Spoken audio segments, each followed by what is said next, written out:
जोहार। आज सीतापार टोला के हमारे समक्ष पूरे ग्रामवासी आए हैं, मातृशक्ति पितृशक्ति सभी लोग, और इनकी सबसे मूल समस्या यही है कि ये 20 साल से वहाँ पर निवास कर रहे हैं, 20 साल से जगह में रह रहे हैं, लेकिन वहाँ कॉलेज बन गया है, कॉलेज की बाउंड्री बन रही है, तो बाउंड्री के नाम पे इनको सीधा तहसीलदार चौरई ने इनके घर तोड़ने के लिए इनको बोला है। तो इनका सीधा निवेदन है कि 20 साल से हम एक जगह निवास कर रहे हैं और हमारे घर अगर आप तोड़ेंगे तो बिल्कुल उचित नहीं है। तो संबंधित जिला कलेक्टर महोदय और तहसीलदार और सभी को पूरे ये सीतापार ग्राम पंचायत, गांव का नाम क्या है, लमान गौंडी है ना, शनि मंदिर के पास ये है। तो इनका मैं प्रशासन से और सबसे मैं यही निवेदन करता हूं कि सर्वप्रथम इनको जगह आवंटित किया जाए। उसके लिए हमने विधिवत तौर पे सचिव, सरपंच और पटवारी को बोल दिए हैं कि इनका घर ना तोड़ा जाए। 20 साल से पूरा परिवार वहां पर निवास कर रहा है और 20 साल से कोई व्यक्ति अगर रह रहे हैं और उनका घर अचानक अगर आप तोड़ दें तो बिल्कुल उचित नहीं है। और ये छिंदवाड़ा मॉडल की भी एक खासियत हम बता दें कि इनको अभी तक पट्टा मिल जाना चाहिए था। 20 साल से आप रह रहे हैं, अभी तक पट्टा जारी हो जाता, प्रधानमंत्री मुख्यमंत्री आवास आपके नाम आवंटित हो जाना था,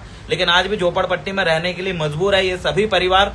तो हम यही निवेदन करते हैं चौरई और सीतापार आसपास के जितने भी साथी है कि इनका घर ना तोड़े, और अगर किसी प्रकार का घर अगर तोड़ते हैं तो पूरे हम जनता जनार्दन संबंधित पीड़ित परिवार के साथ है। लीगल और कानूनी रूप से जितना भी नोटिस देने का रहेगा हम पूरा दे देंगे। और हम यही अपील करते हैं कि घर तोड़ा ना जाए, उससे पहले इनके रहने की अतिरिक्त व्यवस्था करें। उसके बाद जो भी बिल्डिंग और इनको दीवार बनाना है प्रशासन को, तहसीलदार को, वो बनाए। लेकिन अगर आप इनका घर तोड़ के अगर सीधा बनाने की सोचेंगे तो ये उचित कदम नहीं है।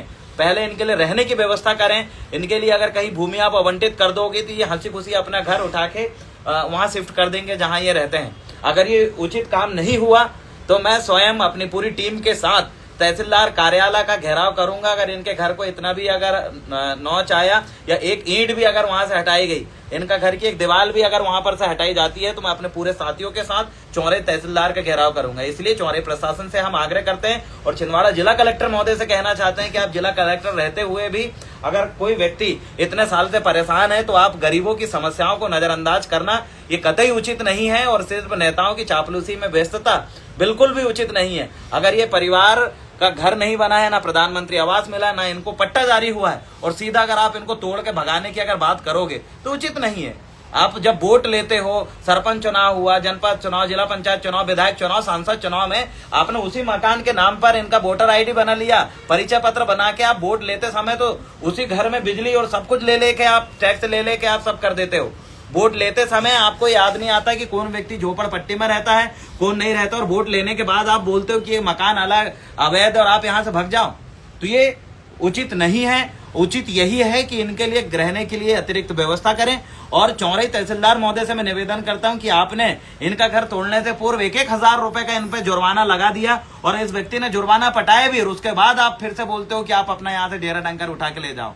तो ये जो गुंडागर्दी, जो तानाशाही, जो गरीब परिस्थिति है हमारे गरीब वर्ग के लोगों के साथ जो छिंदवाड़ा जिले के अंतर्गत हो रहा है, ये बिल्कुल भी ठीक नहीं है।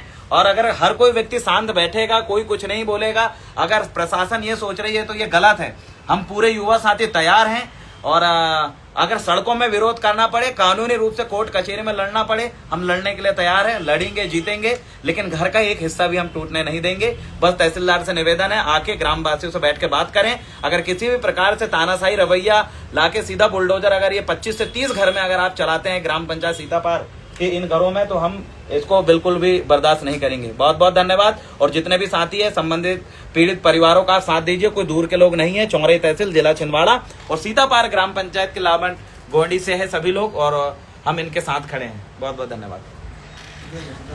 अच्छा, मैं ये कहना चाह रहा हूँ, अगर मैं आपसे ये भी कह रहे हैं, अगर कोई भी व्यक्ति, प्रशासन अगर आपका घर तोड़ने के लिए आता है तो अपने घर का एक भी हिस्सा मत उजड़ने देना, ठीक है।